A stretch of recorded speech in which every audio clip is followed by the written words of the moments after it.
శ్రీ గురుభ్యో నమః. శ్రీమాత్రే నమః. మా భక్తి టీవీని ప్రోత్సహిస్తున్నటువంటి మా ప్రేక్షకులందరికీ ధన్యవాదాలు తెలియజేస్తూ 22 డిసెంబర్ 2024 నుంచి 28 డిసెంబర్ 2024 వరకు గల కాలానికి గ్రహస్థితులు ఏ విధంగా ఉన్నాయి, ద్వాదశ రాశుల వారికి ఎటువంటి ఫలితాలు ఉండబోతున్నాయి అనేది ఇప్పుడు మనం తెలియజెప్పుకుందాము. ముందుగా గ్రహస్థితులు. వృషభంలో గురువుగారు, కర్కాటకంలో కుజుడు, సింహంలో చంద్రుడు, కన్యలో కేతువు, వృశ్చికంలో బుధుడు, ధనస్సులో రవి, మకరంలో శుక్రుడు, కుంభరాశిలో శనిగారు, అలాగే మీన రాశిలో రాహువు సంచరిస్తూ ఉండగా వారాంతంలోకి వెళ్ళేటప్పటికి చంద్రుని యొక్క స్థితి నీచలోకి వచ్చి ఉన్నది. అలాగే శుక్రుని యొక్క స్థితి శనిగారితో కలిసి కుంభరాశిలో ఉన్నది. ఈ రెండు గ్రహాల యొక్క మార్పు జరిగి ఉన్నది. అయితే గ్రహ సమ్మేళనాల యొక్క ఫలితాలు ఏ విధంగా ఉన్నాయి అంటే, శని శుక్రుల కలయిక జరుగుతూ ఉంది.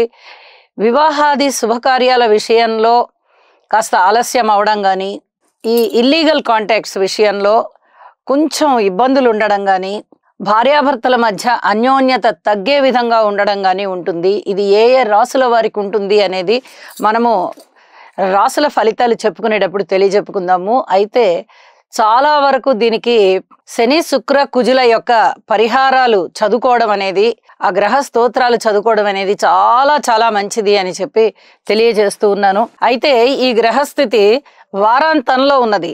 ఇక చంద్ర బుధుల యొక్క స్థితి, చంద్రుడు నీచలో ఉంటూ బుధునితో కలిసి ఉన్న కారణం చేత కొంచెం కుటుంబంలో ఈ సంబంధ బాంధవ్యాలు, అన్నా చెల్లెళ్ళు, అక్క తమ్ముళ్ళు, తండ్రి కొడుకులు, ఇలా ఈ కుటుంబంలోనే ఉండేటటువంటి సంబంధ బాంధవ్యాలు ఏవైతే ఉన్నాయో వాటి విషయంలో కొంచెం జాగ్రత్తగా ఉండాలి. అంత అనుకూల పరిస్థితులు అయితే ఉండబోవడం లేదు.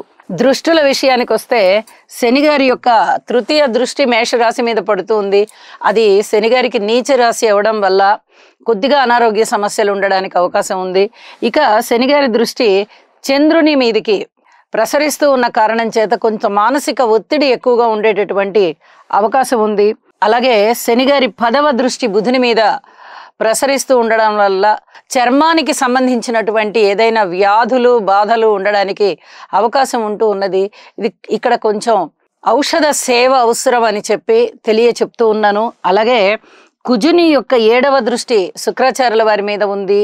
ఇది కూడా ఇల్లీగల్ కాంటాక్ట్స్ని కొంచెం సూచిస్తూ ఉంటుంది. చాలా వరకు ఇబ్బంది పెట్టేటటువంటి గ్రహస్థితిగా చెప్పచ్చు.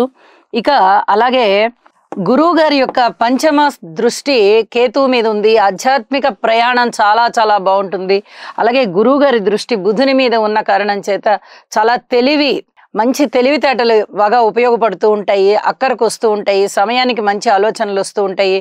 అలాగే ఎడ్యుకేషన్ విషయంలో కానీ, సినిమా రంగానికి సంబంధించి కానీ, కెమెరాలకి సంబంధించి కానీ, డ్రామాకి సంబంధించి కానీ, స్టేజ్కి సంబంధించి కానీ, ఎడ్యుకేషన్కి సంబంధించి కానీ చాలా చాలా బాగుంటుంది అని చెప్పి తెలియజేస్తూ ఉన్నాను. అలాగే గురువు గారి 9వ దృష్టి శుక్రాచార్యుల వారి మీద పడుతూ ఉన్న కారణం చేత ధనయోగాలు చాలా చాలా బాగుంటాయి.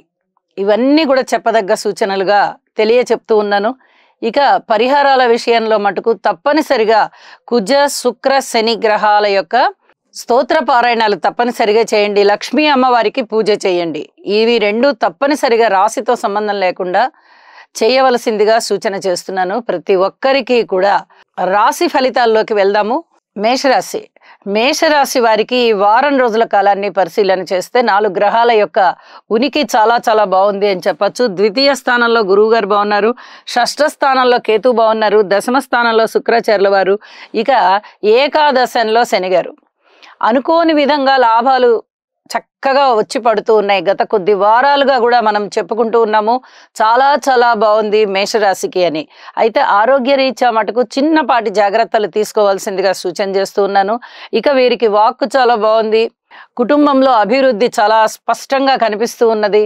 ఇక అన్నదమ్ముల సహాయ సహకారాలు కొంచెం తగ్గుముఖం పడుతున్నాయి. ఏదైనా మీరు స్థిరచరాస్తుల వృద్ధి చేసుకోవాలి అనుకుంటే చాలా చక్కగా ఆ వృద్ధికి కావలసినటువంటి కృషిని చాలా చక్కగా మీరు చేసుకుంటారు. అయితే మాతృవర్గ రీత్యా మటుకు చిన్నపాటి ఇబ్బందులు కనబడుతూ ఉన్నాయి. మాతృవర్గానికి సేవ చేయండి. ఇది చాలా చాలా చెప్పదగ్గ సూచన. సంతాన విషయంలో కూడా అధిక ఓర్పు ఉండాలి. అయితే పితృవర్గ రీత్యా మీకు అనేక రకాలుగా సహాయ సహకారాలు ఉంటుంది. ఇక మీ సంతాన విషయంలో కూడా మీ పితృవర్గానికి బాగా దగ్గర అవుతారు. ఈ రకంగా మీరు వాళ్ళని ఏమీ అనలేని పరిస్థితి ఏర్పడుతుంది. క్రమశిక్షణ అంటూ ఉంటారు మీరు. ఈ సమయంలో ఎటువంటి ఒత్తిడి మీ సంతానం పైన చేయవద్దు అని చెప్పి సూచన చేస్తూ ఉన్నాను. అనుకోని విధంగా లాభాలు చాలా స్పష్టంగా కనబడుతూ ఉన్నాయి. అనుకోని విధంగా లాభాలు వస్తాయి, విజయ అవకాశాలు ఉన్నాయి. మీరు చేపట్టిన ప్రతి పని కూడా సక్సెస్ఫుల్గా సాగిపోతూ ఉంటుంది. శత్రువులు కూడా మిత్రులు అయ్యేటటువంటి పరిస్థితి కనబడుతూ ఉన్నది. అలాగే వివాహాది శుభకార్యాల విషయంలో కాస్త దగ్గర అవుతాయి. వివాహాది శుభకార్యాలు ఇది మీ మానసికోల్లాసానికి కారణమవుతుంది. దూర ప్రయాణాల విషయంలో అయితే అసలు వీలైనంత వరకు వాయిదా వేసేసేయండి. కోర్టు విషయాల్లో కూడా వీలైనంత వరకు వాయిదా వేయండి. ప్రేమ వ్యవహారాల విషయంలో కూడా ఏమాత్రం మీరు ఇప్పుడే చొరవ తీసుకోవద్దు, ఇంకా కొద్ది కాలం ఆగండి అని చెప్పి మరీ సూచన చేస్తూ ఉన్నాను. ఇక ఉద్యోగస్తుల విషయంలో చాలా బాగుంది. ఉద్యోగాల విషయంలో ఉన్నతి కలుగుతుంది అని చెప్పి సూచన చేస్తూ ఉన్నాను. స్థాన చలనానికి చాలా వరకు అవకాశాలు ఉన్నాయి. అలాగే వారాంతానికి వెళ్ళేటప్పటికీ ఇంకా వేరే ఏమన్నా మంచి ఫలితాలు ఉన్నాయా అంటే శుక్రాచార్యుల వారు కూడా దశమం నుంచి ఏకాదశంలోకి వచ్చారు. ఇది చాలా చాలా చెప్పదగ్గ సూచన. అయితే భార్యాభర్తల అన్యోన్యత విషయంలో మటుకు కొంచెం జాగ్రత్తలు తీసుకోండి అని చెప్పి సూచన చేస్తూ ఉన్నాను. అనవసరమైనటువంటి ఆలోచనలు మిమ్మల్ని ముప్పిరిగొంటాయి. విద్యార్థులు ఇంకా ఎక్కువగా కష్టపడవలసి ఉంటుంది. స్త్రీల విషయంలో కూడా అదే పరిస్థితి ఉంది. ఎవరంటే వాళ్ళు ఏదైనా మాట అంటారేమోనని చాలా చాలా జాగ్రత్తగా ఉండాలి కూడా. రాజకీయ నాయకుల విషయంలో కొంచెం బాగానే ఉంది అని చెప్పచ్చు.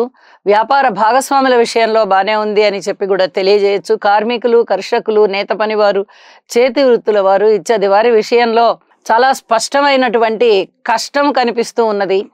ఇది చెప్పదగ్గ సూచన అని చెప్పి తెలియజేస్తూ నవగ్రహ స్తోత్ర పారాయణాలు చేసుకోవడం ద్వారా మరింత మానసిక ఉల్లాసం కలుగుతుంది అని చెప్పి తెలియజేస్తూ ధన లాభాల విషయంలో, ధన యోగాల విషయంలో వెనక్కి తిరిగి చూసే పని లేకుండా మీకు ధన అర్జన ఉంటుంది. శుభం. గురుగ్రహ అనుకూలత కొరకు దేవానాం చ ఋషీణాం చ గురుం కాంచన సన్నిభం బుద్ధిమంతం త్రిలోకేశం తం నమామి బృహస్పతిం. ఓం హ్రాం హ్రీం హ్రౌం సహ బృహస్పతయే నమః.